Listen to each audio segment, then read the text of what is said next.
Okay, anyway, I tried to remove the nut over here. Now I try to remove by my finger over here one by one. Yes, this is really hard time, but let's see what I can do.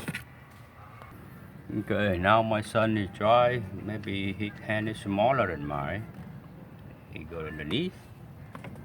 Here is my magnet. If you're ready, let me know.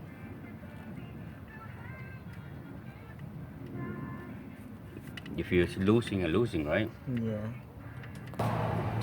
Okay, we just remove the bowl out. Now try to remove the Ignition coil. ignition coil. Okay, here we go. I feel they got stuck with the wire or something. There you go.